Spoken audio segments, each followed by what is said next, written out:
Jason, can you explain coming in here in this game, Game 7, to blow out this team, the best team in the NBA this season with the best record? We're not looking at the blowout. We just came in and executed our game plan.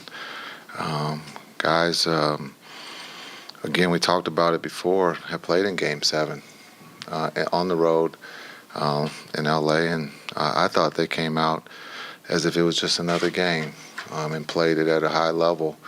Offensively and defensively, we were active. You could see some of the pressure was probably on them early because they missed some shots that they'd normally make. But I thought the guys did a great job at 48 minutes. Even at halftime, we talked about it, what they did to us last time here, and we won that quarter. So a lot of improvement, but we weren't playing to score. But again, we talked about Spencer off the bench goes for 30, the X factor. So and it was on our side, this evening. And Luka, just the way he came out, just dominated from the get and get you guys out, set the tone right away. He's Luka. He loves the stage. He loves the as it gets bigger, he gets better. And I thought he set the tone of getting everyone involved and taking shots when they presented themselves. But I thought, again, defensively was where we set the tone. Our defense was at a high level. Jason, all playoffs, you've been calling this a young team, and it is a first-year staff. But now you guys are in the conference final. What kind of statement does that make? And have you guys arrived in a sense? Yeah, well, we're going to play the games because they're scheduled, so I guess we have arrived. But we're still learning each other. We're still finding ways to get better.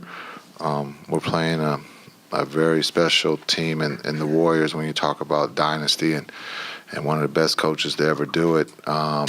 So we'll celebrate this, enjoy this today, and then we'll close the book and get ready for Golden State. But I don't know if we have arrived the way you guys will write it. What does it mean to get to the conference final in your first season as coach? I don't know. I'll let you guys write that.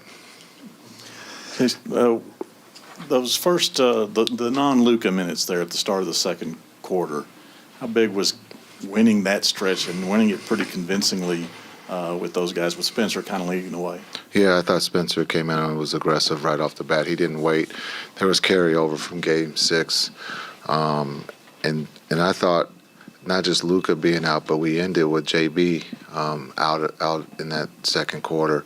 And so I thought Spencer was incredible for us off the bench. But I thought, again, it's a great team win against one of the, if not the best team in basketball this season, to come in on the road and find a way to win. But it was a great team win. Everybody had something to do with it, but Luka set the tone.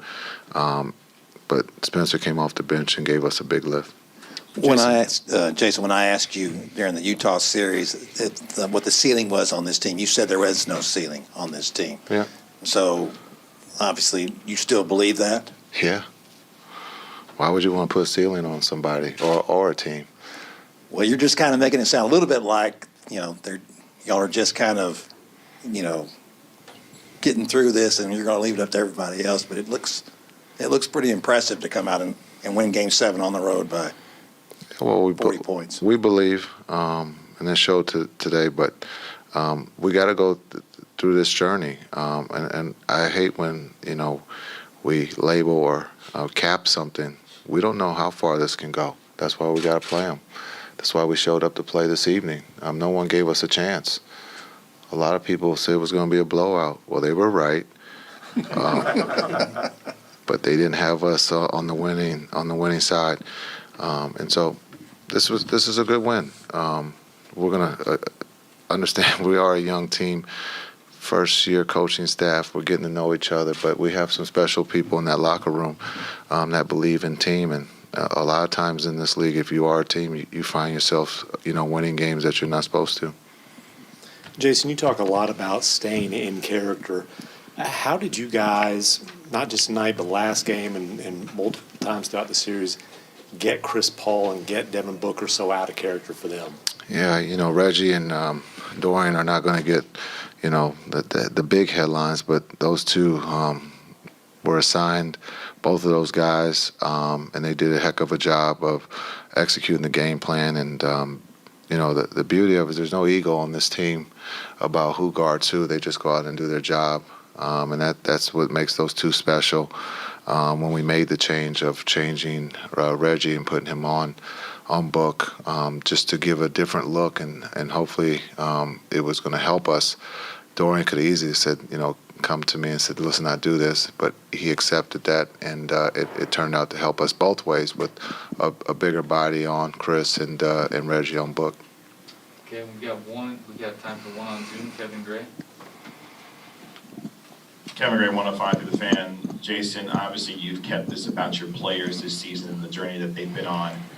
But for you, this is your first conference finals appearance as a head coach in this league. What's been the difference for you as a head coach that prepared you for this moment tonight over the last couple of years that you've been able to take with you now to help this team get to where they are going into the conference finals on Wednesday? Yeah, I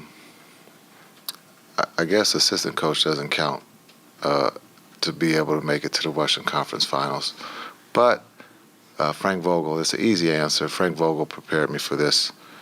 And then also my early stops in Brooklyn and Milwaukee.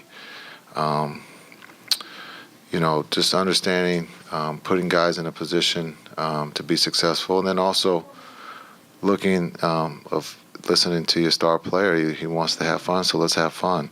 And an accountability piece.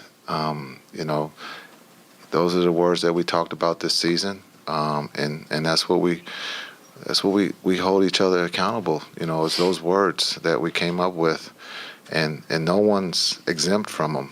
And so there's a lot of things I've learned, in the last couple of years about coaching, but you have to have talent too to win, and that's what I have here in Dallas.